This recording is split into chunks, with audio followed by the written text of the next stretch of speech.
Hi again, Mark here from Talkingbass. So, have you ever tried a 2-octave arpeggio? Ever tried one of those awkward big stretch triad fingerings that feel totally not comfortable, like this?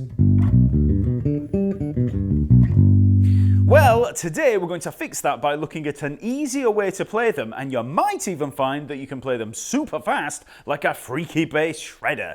So, as I mentioned, we're going to be looking at arpeggios, specifically 2 and 3 octave arpeggios, and the best way to approach learning them. Now, for any arpeggio, you can find many different ways to play them. For example, a C major triad is simply the notes C, E, and G. Those 3 notes can be found all over the fretboard, so even a 1-octave arpeggio can be played in many different ways. We could play it like this, we could play it like this, we could play it like this. You know, there's a bunch of different ways to play them because those 3 notes are distributed all over the fretboard. Now, that's all great if you're looking to understand the positioning of every chord tone all over the neck. And that's a really important part of learning to play. But sometimes we just need a simple 2-octave fingering that just fits well under the fingers with the most efficient use of shifts. So today we're going to look to create the easiest 2-octave arpeggio that we can. As always, the lesson material can all be found over at the Talkingbass website, so just click the link in the info below to play along, and while you're there, check out the lesson map where you'll find over 450 free bass lessons on every topic imaginable, and they're all organised for ease of navigation. Then if you want even more free practice resources, sign up for the free Talkingbass membership to gain access to the members area where you'll find a ton of free downloads and resources to help develop your bass playing whatever your level. Okay, so let's have a look at the C major triad that I mentioned earlier. The C major triad is made up of a root note, a major third, and a perfect fifth, so we have the notes C, E, and G. Now, the most popular way to play a 1-octave major triad would be starting with the second finger of the fretting hand, like this. Okay, so here I've got the C there at the 3rd fret of the A string, I've got the E at the 2nd fret of the D string, the G at the 5th fret of the D string, and that's the basic arpeggio, and we can stick the root note up on the top at the 5th fret of the G string, and there you go. That's a 1-octave C major arpeggio. Now, there are also another couple of popular methods for playing that simple major triad. We could start on the 1st finger of the fretting hand and play it like this. So we're playing the E there at the 7th fret of the A string instead of the 2nd fret of the D string. And you could also try playing it starting on the 4th finger. And the method that you use is going to depend on context and the position of all the other notes in the music that you're playing. But most people are usually going to have a go-to fingering that they find most comfortable, and it's usually going to be that 2nd finger pattern, mainly because it's comfortable. There's no stretching like on the 1st finger one, and you can see the intervals laid out most easily. You can see the root note there, we've got that popular major third pattern, we've got the 5th there, you know, we've got the octave. You can see it all there. Now, to play a 2-octave C major arpeggio, we're going to run into some problems because we have much further to travel up the neck and we have to shift positions, so the possibilities for creating a fingering are increased by a huge number. One of the most popular methods for playing a 2-octave major arpeggio would be this one, starting with the 1st finger. So I'm going to start here at the C at the 8th fret of the E string. So I'm basically coming up with that 1st finger arpeggio. We've got this big stretch, which if we played it down on G, we've got a lot of position shifting, and it's popular because we have that gradual shifting up the neck and we have a recurring pattern made up of that stacked 1st finger arpeggio. But, you know, it's not that comfortable because of all that, all that stretching. Another way that you might play it would be to stack that common 2nd finger arpeggio. You know, so come up with the 2nd finger pattern, then shift up so that you're playing the 2nd finger pattern again at the octave. But then you've got to make that jump up to the 2nd octave there, up to the C at the 15th fret. So, which doesn't put you in a particularly good position for coming back down, especially if you're wanting to come back and follow the breadcrumbs back down, you know, you're on the 1st finger, then you've got to shift back to the 4th finger. There's lots of this going on. So again, not that efficient and just not comfortable. So let's try to create a 2-octave arpeggio in ascent and descent that's both comfortable, efficient, and fast. We don't want to be stretching for anything, you know, like the original pattern that we looked at, and the shifts are going to have to be comfortable in the switching of fingers.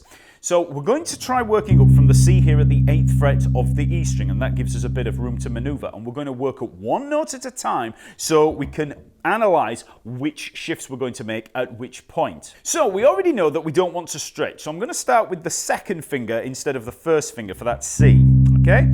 So then the next note's going to be E. So obviously it'd be completely uncomfortable to jump to the E there at the 12th fret of the E string. So we've got the E right there at the 7th fret of the A string. So that's our first two notes there. So second finger taking the C at the 8th fret of the E string, and then the first finger taking the E at the 7th fret of the A string. So far so good. Next we need a G. So we've got one here at the 10th fret of the A string. So that's the obvious choice. So there we have our second finger basic C major arpeggio. Now that might look really obvious, you know, you might be thinking, well, that's the arpeggio I always play. But remember, I'm taking this one step at a time just so we can analyze where the shifts are going to be. So that's the first three notes. We've got the second finger arpeggio, C, E, G, 8th fret E string, 7th fret A string, and 10th fret on the A string. So next we need a C. Now the closest one is going to be this C at the 10th fret of the D string. So that's the kind of obvious go-to one. But remember, we're going to have to make this shift at some point up into this area. So we can either take that C there at the 10th fret of the D string, or we can shift up to the 15th fret of the A string. Now I'm going to shift up to that 15th fret of the A string because if we continue moving up, the next shifts that we could make are either going to be here at this E here, which again is not that comfortable, moving from the 4th finger there up to that first finger, or we make the shift after we've moved up to the G string, which again is just going to be a large shift. So we're going to shift up to the C at the 15th fret of the A string. Okay, and I'm going to move up to the second finger. So we're on the 4th finger, and then we just shift up to the 2nd finger. So we're basically repeating the pattern that we've already played. Okay, so you just need to get used to that shift from the 4th finger there at the 10th fret of the A string to the 2nd finger there at the 15th fret. And it might seem a little tricky at first, you know, getting that accuracy, but always look where you're going. Don't look at where you're coming from. So once you get to that G, you want to be looking up here at the 15th fret, okay? Just practice that shift first. Now, once you've made that shift up to the 15th fret, it's simple. We just keep ascending with our second finger pattern, okay? So we're just repeating what we played down here. Okay, and that's our ascent for the 2 octaves. Now, one thing that I would say about the picking hand is, as much as you will probably be used to starting on the first finger for these, for that second finger arpeggio pattern because of the way you cross the strings, for the 2 octave, I would recommend starting on the second finger, on the middle finger there, because it'll make it a lot easier when you make the shift up here.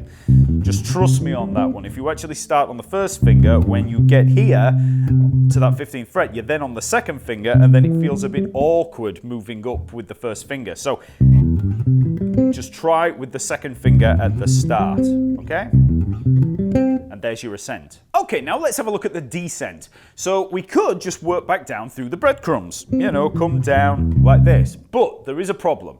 When we come back down, when we make that shift from the C there back down to the G, if we were to repeat the exact fingering that we had when we came up, we're going to be shifting from the second finger there at the C down to the 4th finger with the G, which again is doable. You know, it's not that bad. It kind of works, but it's not that comfortable. You know, you just try it and you'll see what I mean. You come down, you know. So what we're going to do is, instead of that, when we get down to that C, we're going to jump back down to that G, but we're going to do it with the first finger. Okay? So if you were to come down and then you make that jump with the first finger, you'll see how much easier that is. Try both. You know, first with the 4th finger and then with the first finger. You'll see how much easier it is coming down to the first. That puts us in position to then come down to the E at the 12th fret of the E string. And then you can just jump down to the C down at the bottom. okay? And you want to jump down to the second finger to put us back in position to start again. So the whole thing, we come up. Okay, so that's a lot easier than coming down with the fourth finger. You can practice doing that, but you know, when you try both of them out, you'll see which is the easier. So there you have it. That's a 2-octave C major triad that efficiently moves up and down the fretboard without any of those awkward shifts or big stretches. So you want to try that just playing up and down it to begin with, and obviously try it slow. Don't worry about playing to metronomes or anything like that. Just play it slow and get it under your fingers, you know, practicing those shifts. So you want to start off.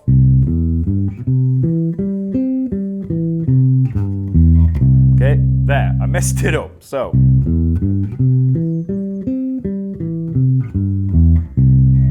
so every note wants to be for full held duration. You want to make the move from one position to another as slick as you can. So each note held for the full duration. So bum, bum, bum. They lead into the next. One, it leads into the next. So.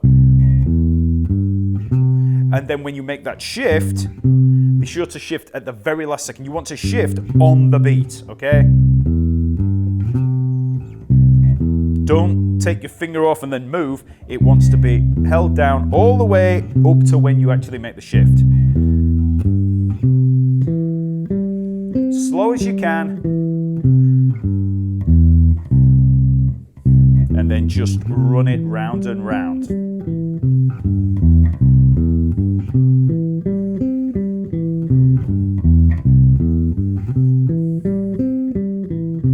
All the time, looking at the notes that you're playing. That's C, E, and G.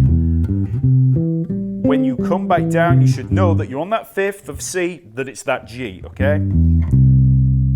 Now, as I mentioned earlier, there are many possible ways to play any single arpeggio, but it's pointless working through every potential fingering. You just need one default line that you can always rely on as your default fingering, and then, you know, maybe a couple of others based on different musical scenarios, but one is enough for now. As practice, I'd advise playing any of the arpeggios that you learn in all keys, and the best way to do this is by playing it through the cycle of fourths. Now, I won't bore you with the details of learning the cycle here because I've covered it at length in other videos, one of which I'll link in the info below. But we're basically working through the notes C, F, B flat, E flat, A flat, D flat, G flat, B, E, A, D, G, and back to C. Now that might just sound like this long stream of notes, you know, like random notes working through. But there is an order to it, which I've covered in that video. So we're basically going through every chromatic note by fourth. And when you do that, I'd also advise reciting the notes of each triad before playing it. So we start with the C major triad. What are the notes? C, E, and G. And then you can play through it. And as you play through it, you should be able to see those notes under your fingers. Then you move to F major. What are the notes in the F major triad? F, A, and C. So F, A, C, F, A, C, you know. Then you're up to B flat. What are the notes in it? B flat, D, and F. So again, you work up through it, you know, B flat, D, F, and then B, you know, just working through like that. And just work through the whole cycle, okay? So using this method of working through the chord tones one note at a time while working out the best places for shifting, you can work out your own arpeggio fingerings, 2 octaves, for any chord. So you want to try the minor triad, augmented triad, diminished triad, and then you can work through all the sevenths, like major 7, dominant 7, minor 7 flat 5, etc. And this is going to give you a huge amount of material to practice. And remember, you should recite the notes before each chord, you know, because if you do that with all of those triads and seventh chords I mentioned, it's going to be really good for your harmony knowledge. It's not really good enough to just learn a basic fretboard pattern. You really need to know what you're playing. Okay, so that's 2 octave arpeggios. Please like this lesson, leave a comment, and subscribe to this channel if you haven't already. Also, remember to slap that notification bell so you can receive notifications for new lesson releases each Friday. Then remember to check out the Talkingbass website for hundreds more lessons and all those free resources, as well as the lesson material below each video. Okay, I'll see you next week.